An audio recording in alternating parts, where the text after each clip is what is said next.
Hello, everybody. My name is Shadon McCants. I am a licensed professional counselor, graduate of the Prairie View A&M.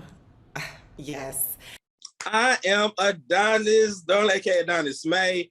I am your same dude, the main dude, never the lame dude. I am a proud product of Prairie View A&M University, the baddest and best HBCU on the land.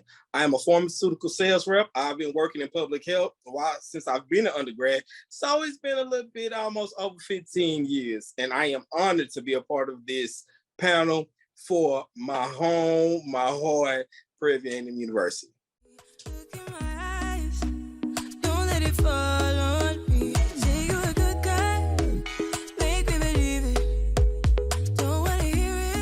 So outside of what I get paid to do, I'm an advocate on and off the clock. What I do in the community, the biggest thing that's dear to my heart is Camp Hope.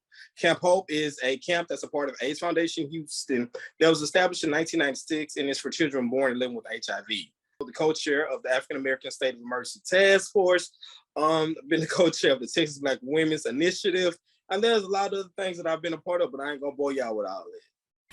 I am also the CEO and founder of a nonprofit called To Know Is To Live.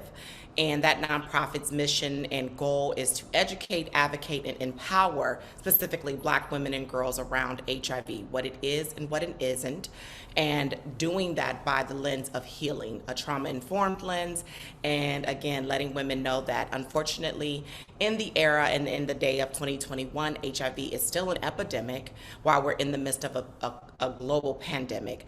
And so the numbers are not going anywhere. The virus has not disappeared, even though we're not talking about it. And disproportionately, it's impacting the African American community, specifically Black women.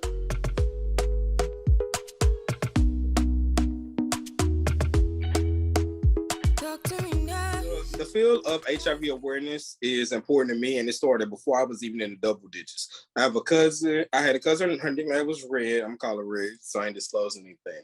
So my cousin, she contracted a diagnosis through sexual assault, unfortunately.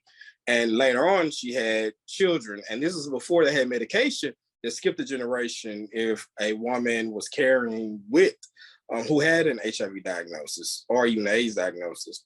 My cousins grew up living with the diagnosis, and they went to, coincidentally, Camp Hope, volunteering for various organizations, being an outreach worker, giving condoms information. And as I went up the corporate ladder, as far as from an outreach worker to an outreach manager to a case manager, director of clinical services, now pharmaceutical sales rep, it was an opportunity. We had a meeting and someone said, we need more volunteers and camp counselors at Camp Hope. I was like, Camp Hope sounds familiar. Well, all things work for the greater good to come together. And I have been lead camp counselor at Camp Hope, and I'm over Teen Talk. So we show up and we show out, and we hope that you do the same thing. So in 2018, I was making six figures. I was living my quote unquote best life at that time, but something felt empty. There was an emptiness inside. And so from that emptiness, I knew what it was. I knew what I needed to be doing. And I had also continued to meet women who were either living with the diagnosis of HIV or whether that was some other illness, but they were just so ashamed and they weren't able to show up. Women would be like, Shadon, you're so beautiful. Oh my God, you're so bold. Oh my God, you're this and you're that. But the reality was I really wasn't authentically living who I was created to be. And so for me, it was really me honestly just going to God and saying, what is it that I'm supposed to be doing? And what I heard loud and clear was, if I trust you, if I would just trust God and trust the process, that everything would be okay. And so because I knew also in that season that my story wasn't mine, it was time for me to do something different. And so when I say my story isn't mine, one of the things I tell people is I'm not just my sister's keeper, I am my sister. So even if your diagnosis isn't HIV, it may be herpes, it may be cancer, it may be mental health, it could be fibromyalgia, whatever that is. The reality is that I am you and you are me.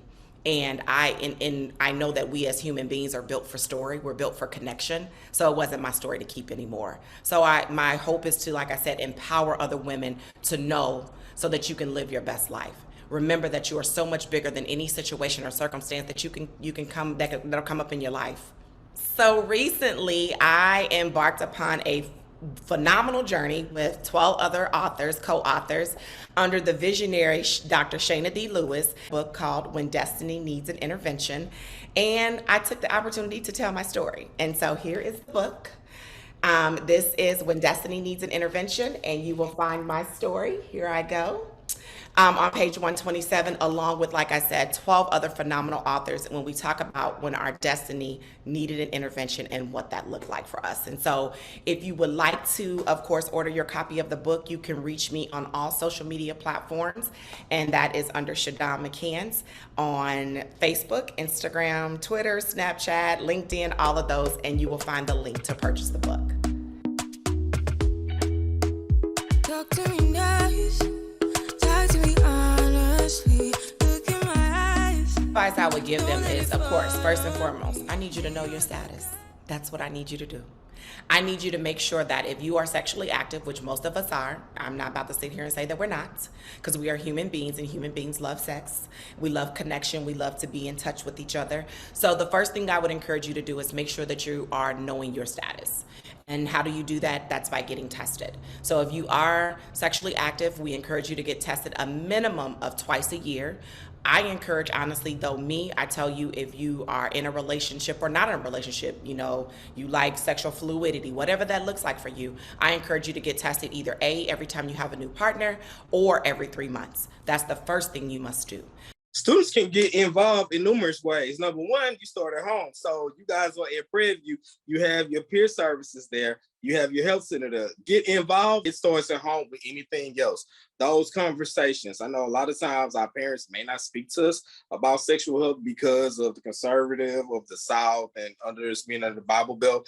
Have those conversations with your brothers, sisters, your nieces, nephews, your friends, people in your peer groups at church, because we are all products of sex. Google any of these organizations here or talk to any one of the representatives that are here today of opportunities how you can be a productive member since you are a Prairie View that produces productive people. So y'all need to go ahead and be productive, right?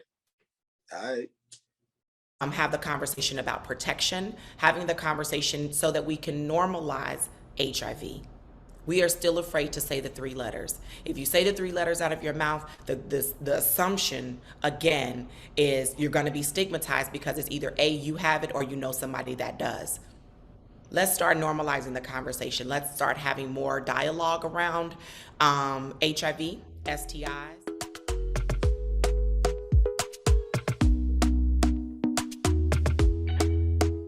Talk to me.